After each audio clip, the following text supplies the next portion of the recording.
supaya hati kita mudah untuk menerima hidayah dan taufiknya Allah Subhanahu wa ta'ala, sehingga mudah untuk beribadah kepada Allah Subhanahu wa ta'ala. Dan Nabi Muhammad sallallahu alaihi wasallam juga bersabda, qala Nabi sallallahu alaihi wasallam, sayati zaman, akan datang suatu zaman, ala ummati, atas umatku, yafirruna minal ulama, di mana pada zaman itu umatku akan menjauh dari para ulama, wal fuqaha, dan juga para ahli fikih. Fayabtaliyahumullahu bithalasin, maka ketika hal itu terjadi, Allah Subhanahu wa ta'ala akan memberikan cobaan 3 baliyat, yakni 3 musibah. Nanti akan ada zaman, kata Nabi Muhammad SAW, di mana para umat Nabi niku akan menjauhi para ulama. Para ulama yang sebagai pewaris para nabi niku akan dijauhi oleh umat Nabi Muhammad SAW. Dan ketika itu terjadi, maka Allah akan menurunkan cobaan berupa 3 musibah. Nah, berupa 3 musibah. Sekarang sudah terjadi belum, Pak? Orang-orang sudah mulai menjauhi para ulama. Kalau dulu sebagai contoh saja, contoh yang paling kecil saja, kita menamai anak kita tanya siapa sekarang, Pak? Google. Kita mau menamai, kita punya anak, kita mau menamainya, tanya Google. Wah, ini nama yang bagus, searching di Google, nama terbaik untuk putra tahun 2024. Nah, itu cari, tanyanya ke Google. Kalau zaman dulu, biasanya kita kalau mau menamai anak kita, orang tua kita niku mau menamai kita sebagai anaknya, niku yang ditanya adalah para ulama. Kalau sekarang sudah nanya kepada Google. Kalau di zaman dulu, orang sakit gigi saja yang ditemuin itu para ulama. Pak Yai, ngapunten niki ngeluh banget niki, rasane gigi ora iso turu Pak Yai. Pripun niki carane biar mau tidur? Ada amalan apa Pak Yai? Bawa, biasanya bawa air, minta air, tolong didungani Pak Yai ben bisa turu biar bisa tidur. Kalau zaman sekarang Pak udah nggak mempan kayak gitu. Yang ditemuin pertama kali ada klinik. Kalau zaman dulu tuh sakit apa aja, biasanya kalau saya dulu nemuin almarhum almarhumlah Kiai Muhammad Bisri nih, ketika pas waktu sakit nih, yang ditulis di kayak gini, biasanya ditulis di piring niku ayat Al-Qur'an. Kalau sakit, contoh sakit gigi ditulis ayatnya, terus dikasih air, terus habis itu digini-ginian sampai tintanya niku tercampur dengan air, disuruh minum. Ya alhamdulillah kelar. Alhamdulillah kelar. Zaman sekarang udah nggak ada. Zaman sekarang ya ditemuin pertama dokter, Pak dokter minta suntik biasanya kalau zaman sekarang. Nah, ini bukti bahwa kita mulai menjauh dengan para ulama. Ada masalah apapun, yang pertama kali kalau dulu kita ada masalah keluarga, ada masalah apa, bahkan punya hutang susah bayar, yang ditemuin kiai, Pak. Zaman sekarang enggak. Zaman sekarang kalau punya hutang dia ditemuin rentenir, pinjol. Gimana Shopee Pay Later sekarang udah ada.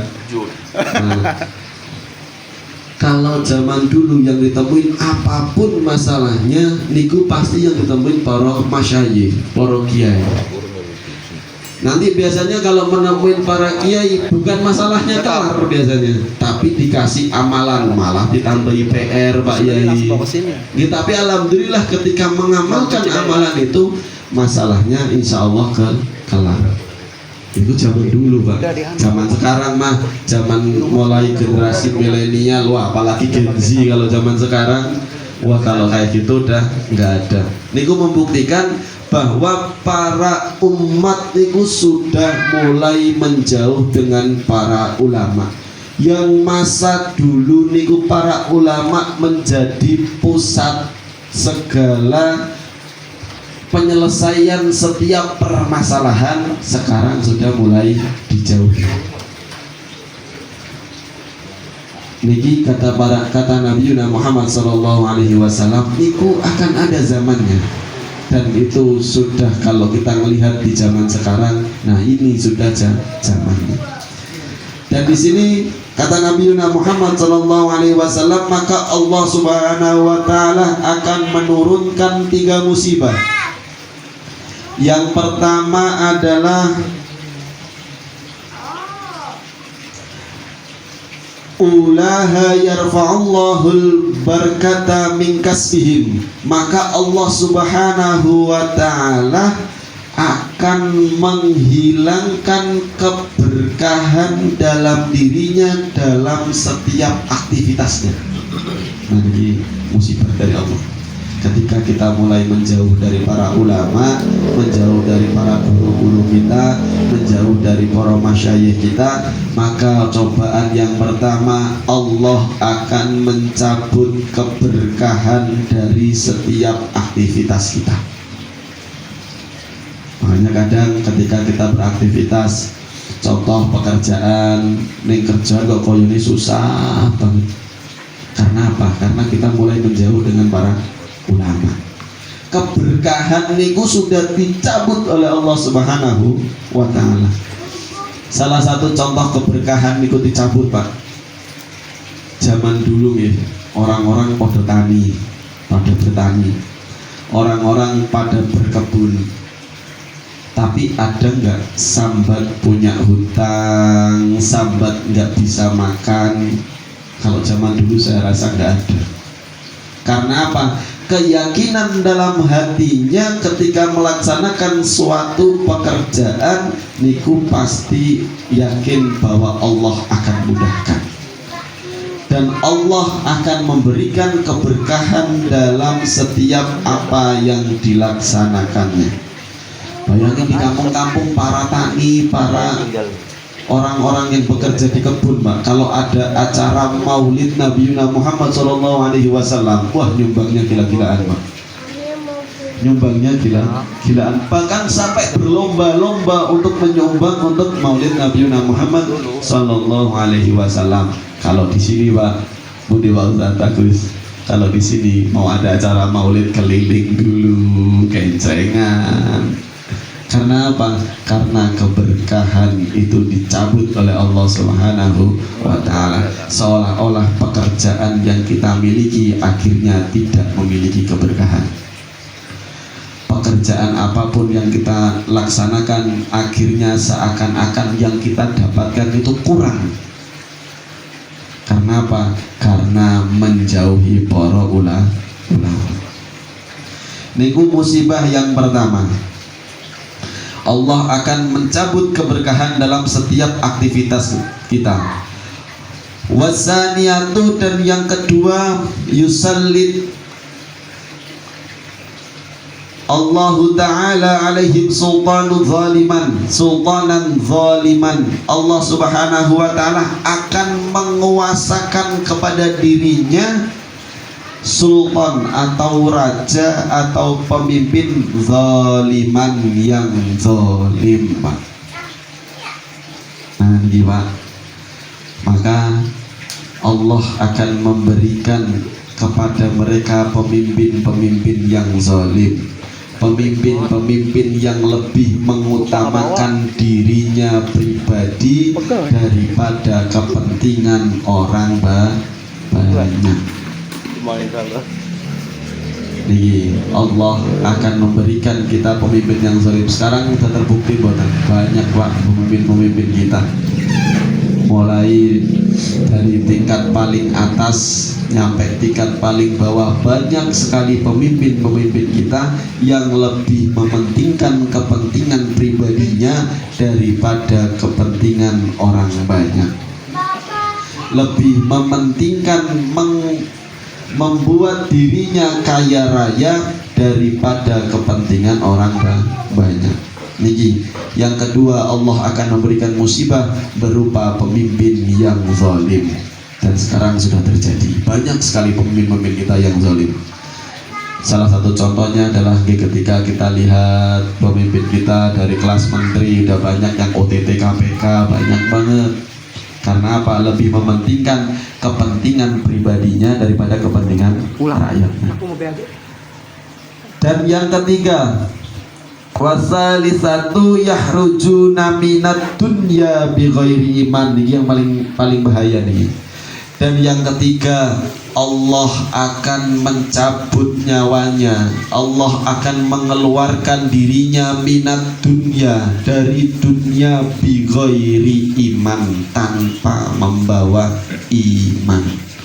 Na'udzubillahi min dzalik. Makanya perbanyak mendekat kepada para ulama, para masyayikh kita, para guru-guru kita, supaya ketika kita meninggal bisa meninggal dalam keadaan husnul khotimah. Jadi kalau kita meninggal bi ghairi iman, Pak, kehidupan kita nanti setelah kita hidup di dunia, kehidupan di akhirat nanti nggak akan ada artinya. Semuanya bakal sengsara kita hidup di akhirat ketika kita meninggal bi ghairi iman. Hanya ayo kita mulai mendekat dengan para ulama kita, para masyayikh kita, para ustadz-ustadzah kita yang ada di sekitar kita. Dan jangan lupakan guru-guru kita yang ada di kampung, Pak. Guru-guru kita yang dulu mengajarkan kita abatasa, jangan dilupakan.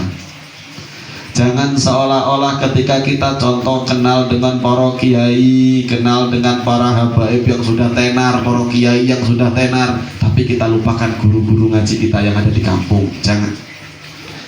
Nanti ketika mudik, ketika lebaran, jangan hanya orang tua kita saja yang dimintain maaf, tapi datanglah kepada guru-guru ngaji kita yang pertama kali mengajarkan kita abata, yang pertama kali mengajarkan kita doa-doa yang dulu diajarkan ketika kita masih kecil. Jangan lupakan jasa mereka. Walaupun mungkin contoh ilmunya nggak seberapa dengan para masyayikh yang kita kenal sekarang yang sudah tenar, tapi kita gak akan pernah bisa mengenal Allah pertama kali di waktu kecil kalau bukan jasa mereka. Jangan pernah lupakan. Makanya nanti ketika pas mudik, Pak, ini kan sudah kurang berapa bulan lagi nih, Desember, Januari, Februari, Maret, 4 bulan lagi ini kita mudik ke kampung. Jangan lupa mampir kepada guru-guru kita yang ada di kampung, minta maaf kepada mereka. Kalau nggak bisa contoh ngasih hadiah, ngasih segala sesuatu, minimal kita bisa bertamu ke rumahnya. Jangan pernah lupakan jasa-jasa mereka, karena berkat beliaulah kita bisa pertama kali mengenal Allah Subhanahu wa Ta'ala. Karena berkat beliaulah kita bisa membaca Al-Quran di zaman yang sekarang. Karena berkat beliaulah kita bisa di zaman ini bisa mendekat kepada Allah Subhanahu wa Ta'ala. Dan kalau guru-guru kita sudah meninggal yang ada di kampung, jangan lupakan minimal kirim Al-Fatihah setiap malam Jumat. Ini Pak, jangan lupakan. Biasanya Pak, kalau kita contoh merantau, contoh dulu di kampung kita diajari abatasa, diajari ikro gitu. Terus kita mondok, terus habis mondok, pulang-pulang kita lupakan tuh jasa guru-guru kita yang dulu ngajarin ikro. Merasa apa? Merasa kita sudah mulai lebih berilmu daripada guru-guru kita. Jangan. Karena merekalah orang yang pertama kali memberikan kita ilmu dan mengenalkan kita kepada Allah Subhanahu wa taala. Jangan lupakan jasa mereka. Bayangin kalau guru yang pertama mengajarkan kita nggak ridho akan ilmu yang udah diberikan, ibadah kita nggak ada gunanya, Pak. Kalau sudah nggak ridho, ibadah yang dulu diajarkan mulai pertama kali kita kecil oleh guru kita, akhirnya semuanya nggak ada gunanya. Sekali lagi saya ingatkan, jangan pernah lupakan jasa guru-guru kita yang ada di kampung. Walaupun contoh sudah sepuh, walaupun sekarang contoh nggih bisane ngajine ngoten tok, bisanya ngajinya cuma ikro doang, ya nggak apa-apa. Mereka tetap guru kita. Jangan sampai nanti ketika kita pulang mentang-mentang kita merasa sekarang udah jadi orang sukses, salaman aja nggak mau cium tangan, Pak. Jangan. Kepada guru-guru kita yang ada di kampung, jangan. Pulang sungkem kalau bisa kepada guru-guru kita. Mohon maaf kepada guru-guru kita. Mungkin masih kecil, kita masih bader. Kalau ada orang sekarang kan, kalau dulu masih kecil masih bader, masih sering kadang menyakiti hatinya. Mohon maaf kepada guru-guru kita kalau masih ada guru-guru kita. Kalau sudah meninggal, sekali lagi jangan lupakan, doakan minimal 1 minggu 1 kali setiap malam Jumat kirim Al-Fatihah kepada guru-guru kita, supaya ilmu yang kita miliki sekarang menjadi berkah ila akhiri ayah. Amin amin ya rabbal alamin. Mudah-mudahan kita oleh Allah Subhanahu wa taala diberikan istiqomah dalam ketaatan kepada Allah Subhanahu wa taala. Mudah-mudahan Allah mudahkan kita dalam ibadah kepada Allah Subhanahu wa taala. Mudah-mudahan Allah mudahkan kita untuk menjauhi segala apa yang dilarang oleh Allah Subhanahu wa taala. Mudah-mudahan Allah menumbuhkan terus rasa cinta kita kepada Nabi Muhammad sallallahu alaihi wasallam. Mudah-mudahan kita beserta seluruh keluarga kita selalu dalam naungan lindungannya Allah Subhanahu wa taala zahiran wa batinan, dan mudah-mudahan lingkungan kita, lingkungan Jaya Sampurna Residen pada khususnya dan juga Indonesia pada umumnya, mudah-mudahan selalu dijauhkan dari bala, dijauhkan dari wabah, dijauhkan dari segala mara bahaya dan segala fitnah oleh Allah Subhanahu wa taala, dan mudah-mudahan kita diwafatkan dalam keadaan husnul khatimah. Amin amin ya rabbal alamin. Sekian dari kami, kurang lebihnya mohon maaf.